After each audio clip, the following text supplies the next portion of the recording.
And hello, one and all, and welcome to my predictions and preview video for both NXT TakeOver Dallas and the granddaddy of them all, WrestleMania 32. In this video, I'm going to take a look at both the upcoming shows. As you all know, NXT TakeOver is going to be airing Friday, April 1st, so we'll be here in less than a matter of days. And of course, WrestleMania 32 is going to be airing on the network, WWE Network, on April 3rd. So what a week it is. It is now Tuesday, March 29th, and we are only 3 days till TakeOver Dallas and 5 days till WrestleMania 32. So not much time left. And, looking at both cards, I have to say overall I am much more excited for TakeOver Dallas, although I do think that WrestleMania, despite the lackluster build, I think it will still deliver and be a good show. I know that the guys and girls will go out there and bust their asses to put on memorable performances. But with that out of the way, I'm going to give you my predictions we're going to start with NXT TakeOver Dallas. So we have 6 announced matches on the card, and I'm going to go from lowest to highest ranking for these matches. So we have Austin Aries versus Baron Corbin. I think this is going to be a really good match. It's going to be a really physical, hard-hitting match. You have Baron Corbin, the bigger guy compared to Austin Aries, but it's going to be amazing to see Austin Aries make his debut on NXT. During the brief time that I watched TNA, Austin Aries was one of my favorites. In a way, he kind of reminded me of a CM Punk-like guy in a way. I feel like if given the opportunity to succeed, I feel like he could be a big star on both NXT and hopefully eventually on the main roster, if he would ever get the call up to the main roster. But I think Aries and Corbin will go out there. They'll have a really good solid match on this show. And if I had to pick a winner, I feel like you would have to put Aries over here, seeing as this is his first match in WWE and on NXT. They could have Corbin win, but I am picking Austin Aries to walk out victorious. Then we have the Revival defending their NXT Tag Team Championships against the American Alpha, Jason Jordan, Chad Gable. This is going to be a really awesome tag team match. These two teams are going to go out there. They're going to kill it. They're going to put on an amazing performance. I cannot wait for this match. I feel like it's been a long time coming with Jason Jordan and Chad Gable building momentum for months now, and I feel like the time is right. If anybody was going to take those titles from the Revival, who've done a good job as NXT Tag Team Champions, I feel like it is Jason Jordan and Chad Gable. I feel like this is fairly obvious to predict, but I still think it's going to be one hell of a tag team match. So I'm picking Jason Jordan and Chad Gable to walk out as your new NXT Tag Team Champions. Then we have Apollo Crews versus Elias Samson. Probably compared to all the matches on this card, this is the one I'm least looking forward to. However, I still think that these guys can go out there and have a pretty decent to semi-solid match, depending on the amount of time they get. This one's kind of a toss-up to see who will win. As we all know, Elias Samson until last week on NXT had been undefeated, and Apollo Crews eventually made the save on Johnny Gargano, and thus leading to the announcement of this match. So it's a tough one to predict, but if I had to pick a winner, I'm going to pick Apollo Crews to defeat Elias Samson. Something tells me they're going to give Crews the win to keep his momentum going.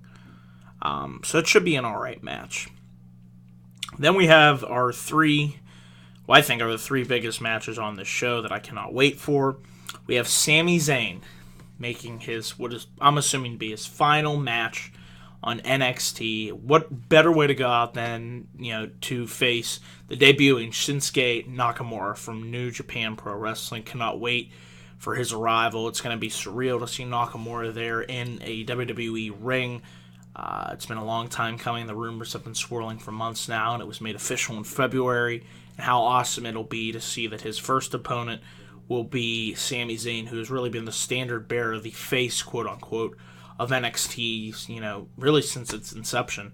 And this will be a great farewell for Sami Zayn. I think it's pretty obvious that Nakamura, Zayn will put Nakamura over and he will get the win. But it's going to be one hell of a match, and it's my pick for match of the weekend. I think this is going to be the best all-around match. with all the matches announced for TakeOver Dallas and for WrestleMania. I'm picking Nakamura to go over on Sami Zayn. Then we have this match for the NXT Women's Championship, Bayley versus Asuka. I cannot wait for this match. This is probably one of my second or third highest matches that I'm looking forward to on this show and WrestleMania. Looking at both shows combined. These two are going to go out there. I think they're going to have a match of the year candidate. Can say that without a doubt. They're going to tear shit up. It's going to be freaking awesome. Almost said Asuka, but Bayley and Asuka, I know they're going to go out there and they're going to give it their all. And this one's really tough to predict because I could see Bayley dropping the title to Asuka, and then we see Bayley make her debut on Monday Night Raw the night after WrestleMania. I could see that happening. Or the other scenario that I see happening is Bayley retaining, and we just have a nice, long, drawn-out feud between Bayley and Asuka, over the belt. That would be tremendous for the NXT Women's Division. So either outcome I'm fine with. If I had to pick a winner, though, I still think Asuka's going to defeat Bayley, and Bayley will transition to the main roster on the Raw after WrestleMania. So that's going to be a damn good match. And then we have our final match. The match that I am assuming is going to main event. It's going to be Finn Balor versus Samoa Joe for the NXT Championship. Really enjoyed their last match that they had at TakeOver London. Thought they went out there and put on a tremendous contest. I think this will be just as tremendous. Samoa Joe's been really killing it as a heel on NXT. He is one of the best heels right now in WWE as a whole. And then you have Balor, who is in the midst of a lengthy NXT title reign. So it's really tough to predict a winner here. Like I said, I can see this one going either way. Balor will, of course, the demon will be unleashed in Dallas. So we will see how that plays any effect. Possible rumors of Carl Anderson and Doc Gallows debuting Bullet Club. Will they be arriving on NXT? Maybe to help Balor, or if possibly Balor loses to Joe, might we see them all heading up to Monday Night Raw for the Raw after Mania, Balor and Anderson and Gallows. So there's a lot of different scenarios that could take place. This one's tough. But if I had to pick, I think, since they're having them face off again, I really don't think that they're going to have Joe lose twice to Balor. I think Joe's going to pick up that NXT Heavyweight Championship and walk out the champ. So all in all, we got a stacked lineup for this show. This is going to be a tremendous show. Has potential to be one of the best NXT TakeOver specials to date, and definitely can make a mark for pay-per-view special event of the year. So really looking forward to NXT TakeOver Dallas, and April 1st, like I said, it cannot come soon enough. So those are my predictions for the matches on NXT TakeOver Dallas. And with that, we're going to shift over this video to my WrestleMania 32 preview and predictions. As we all know, the 32nd edition of WrestleMania will be emanating live from AT&T Stadium in Dallas, Texas. Overall, I feel like the build could be obviously much better for this show, but I'm still going to get hyped. I'm still going to get excited because it's WrestleMania. It's the biggest event of the year. We're going to have a big party, 10-plus people over here. We're going to be doing live reaction. It's going to be a fun night. It's just overall the fun atmosphere of watching a WrestleMania with your friends. There's nothing quite like that. So I'm still looking forward to that. This card overall, while it could be better, I still think that, like I said, the guys and girls are going to go out there, and they're going to put on a heck of the show. And we're kind of in a scenario where we were last year, where the build was really lackluster. I felt for 31. But however, I felt the wrestlers came through with their performances and put on what was a really good WrestleMania. So I think the same case can be said for this year. I'll give you my predictions for the pre-show matches, because apparently we have 4 of those. 2 for the first hour of the pre-show and 2 for the second hour of the pre-show. I could say right off the bat, not sure if I want to be watching the pre-show because there is a Penguins versus Flyers game, so it's really tough for me to miss up on that. Might just look at the results and go from there, so just a heads up for my WrestleMania review. We have the Andre the Giant Memorial Battle Royale. I'm going to take a look at who is in that match presently, who is announced. We have announced participants of Heath Slater, Curtis Axel, Adam Rose, Bo Dallas, Big Show, Kane, Tyler Breeze, Goldust, R-Truth, Darren Young, Mark Henry, Connor, Victor, Jack Swagger, Fandango, and Damian Sandow.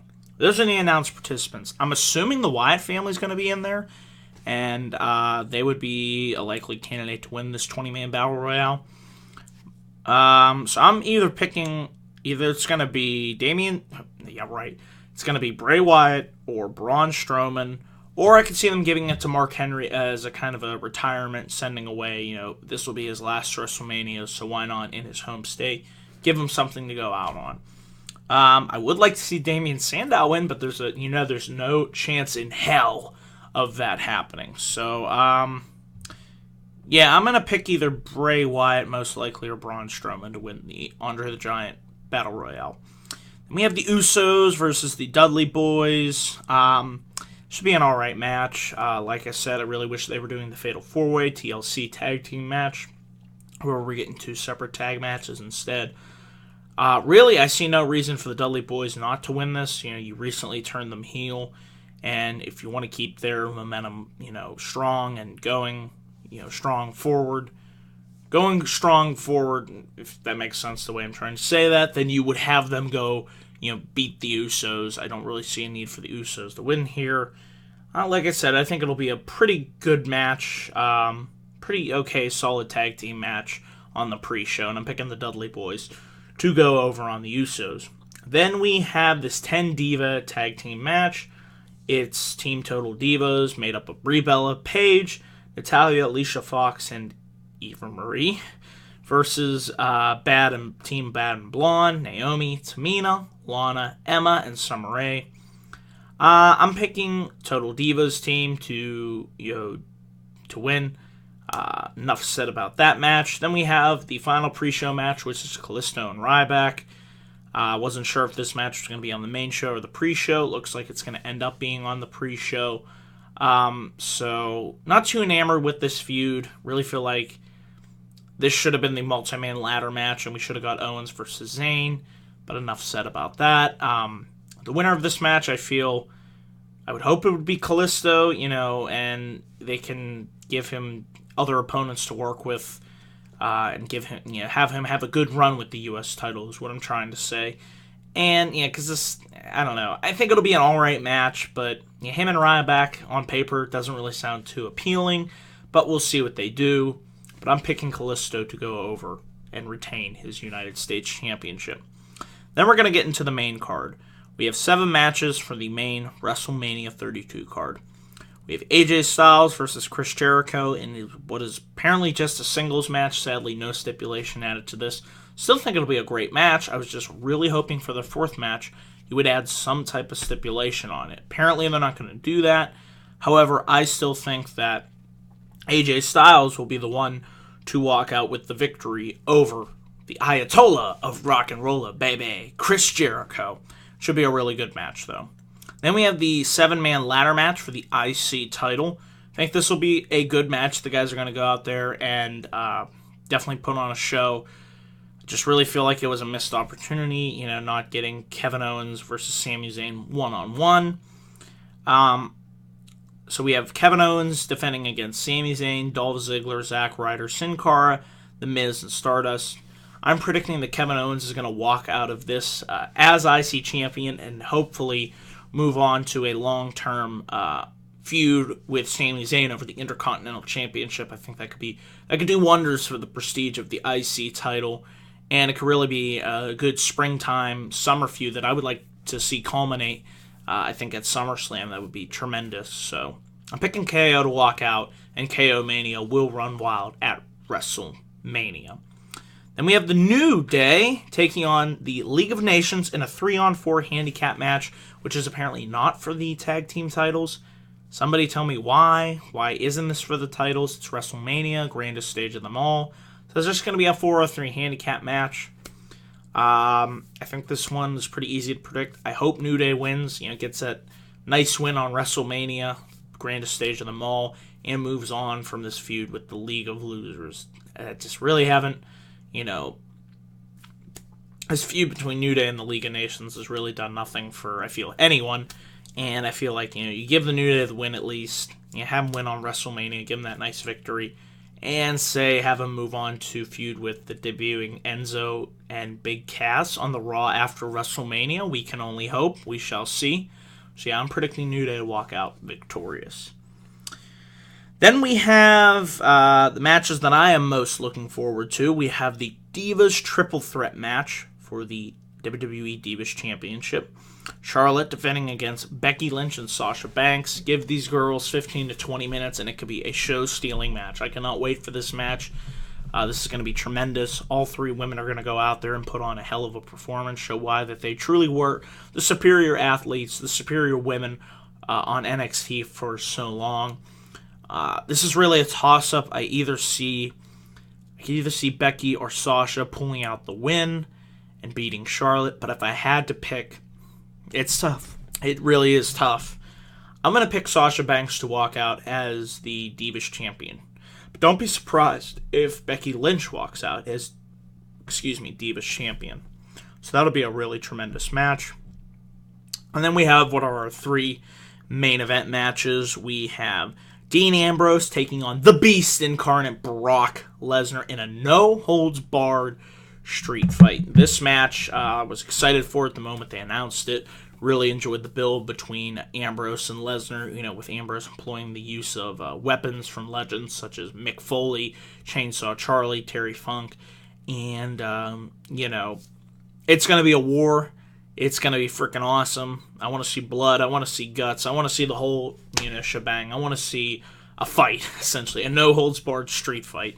And, with the Lunatic Fringe, you put the Beast Incarnate in there, WrestleMania, right time, right scenario. They're going to go out there and tear shit up, and it's going to be awesome. I'm going to pick Dean Ambrose to defeat Brock Lesnar. I'm throwing that out there. I really think this is a great opportunity to give Dean Ambrose the biggest win of his career that he deserves, and what better way than on the grandest stage of them all than to defeat the 1-22-1 Brock Lesnar. Imagine what that would do for Dean Ambrose's career. It could be tremendous and could really be a great boost for him. So I'm hopeful. I'm going to be rooting for Dean that night for a win over the Beast. So we shall see, but I know it's going to be definitely one hell of a match and definitely one of the matches that I am most looking forward to for WrestleMania 32. Then we have a bit of controversy here. What will be the main event of WrestleMania 32? Will it be The Game, Triple H versus Roman Reigns? Or will it be Shane McMahon versus The Undertaker? I'm going with Taker and Shane main eventing. So we're going to take a look at Reigns versus Triple H. I've not been a fan of the build. I really feel like the dynamics are off, with Reigns just getting that negative reaction from the crowd. It's not working with him being pushed as the quote-unquote babyface. Triple H is probably going to get more of a babyface reaction in this match. Therefore, I feel it is in the best interest for WrestleMania that this match does not go on last, unless they would do something completely dramatic and have a major heel turn from Roman Reigns. If they're going to do that, fine. But if you're going to do the big celebration, which ain't going to go over well with the crowd, you do not want to end your biggest show of the year with a bad reaction. So I'm hoping they do the right thing and put Shane and Taker on last. That match has the most at stake, and it is definitely, I am looking more forward to that than Reigns versus Triple H. For Reigns versus Triple H, I think it's fairly obvious Roman Reigns is going to defeat Triple H. What I would like to see happen is afterwards, The Rock comes out to help celebrate with Reigns, and then Reigns just completely, turns heel. He beats the shit out of The Rock, and he says, "It's my time. I'm sick of you being here. I'm sick of you trying to take my spotlight." And what I would like to see done is for them to set up a future match, heel Roman Reigns versus The Rock for, say, WrestleMania 33 possibly. That's my scenario that I would like to see happen. However, what I feel is going to happen is they're going to have Reigns beat Triple H and just keep him babyface, and the crowd's going to react really bad to it. I feel the better option would be to use those boos to Reigns' advantage, turn him heel, and just have him be the top heel in the company. You bring back Seth Rollins as a returning babyface, boom, you got a great dichotomy there. You could do a feud between face Rollins, heel Reigns versus face Rollins, and face Ambrose at SummerSlam. There are a lot of options for Roman Reigns as a heel, but we will see what happens, but I am predicting Reigns to defeat Triple H. And then what I hope is the main event is going to be The Undertaker versus Shane McMahon inside the most demonic structure ever created in WWE. Hell in a Cell. Now, stipulations for this match is, if Shane wins, he will get control of Monday Night Raw. But if Undertaker loses, this will be his last WrestleMania. So much at stake in this match. This definitely feels like a main event match for a WrestleMania, so this is why this match, with so much at stake, deserves to go on last. I know these guys are going to go out there. They're going to put on one hell of a performance, no pun intended. I cannot wait to see what type of risks they take, because you know Shane is going to do something freaking crazy. Wouldn't surprise me if he got on top of that cell and jumped off of it. You know, I wouldn't put it past him. This man will do anything, you know, for the fans, and it's going to be something to say the least. I see Shane McMahon somehow, some way, if there's interference or whatnot, I see him defeating The Undertaker and bringing an end to the tyrannical reign of the Authority. I hope, I mean, it would be sad. See, it's tough because I don't want to see Taker wrestle his last match at Mania. So this is going to be really interesting to see how this one plays out. But I do want to see an end to the Authority. I feel like it's gone on for too long now. It's been 3 years of the Authority. I'm sick of them. It's the same thing every single week on Raw. It would really help change things up. Possibly bring some changes to the presentation of the show, the format of the show. Possibly could it move back to 2 hours if they, you know, kayfabe-wise, let Shane run Raw. I would like to see them use that as a catalyst to move the show back to 2 hours. So I feel like, even though it would be sad to see this be Undertaker's last WrestleMania, legend, no doubt, I'm sure there would be one more match in store for Taker. I do not see this being his last match. That's why I think somehow, some way, there's going to be some screwy finish, some way that Shane pulls out the improbable, possibly somebody costing Taker the match, therefore possibly leading to a dream match scenario at WrestleMania 33. We shall see. That's all I'm going to say. But I'm picking Shane McMahon to defeat The Undertaker somehow, some way, by hook or crook, inside Hell in a Cell. So yeah, those are my predictions for NXT TakeOver Dallas and WrestleMania 32. Thank you all for watching this video. Really appreciate it. Let me know down in the comments section below what you guys are predicting for both TakeOver Dallas and WrestleMania 32. And like I said, thank you all for watching again. Stay tuned tomorrow for my Lucha Underground review and NXT review. And then, of course, on Thursday, stay tuned for my thoughts and opinions on the Stone Cold podcast with special guest Bang Bang Mick Foley. And then, of course, Friday, late Friday night, early Saturday morning, join me at 12:15 a.m. for my live NXT TakeOver Dallas review. And then Sunday, it'll be time for my WrestleMania 32 review. That'll be going live at 11:30 p.m. I'm going to have some special guests on for that. So it's going to be a great, hopefully, great discussion for what'll hopefully be a great pay-per-view and a great weekend, a great week of professional wrestling. So a lot of content continuing to come to this channel. Once again, thank you all for watching. I will see you guys in my next video. Until then, take care, stay safe, and peace.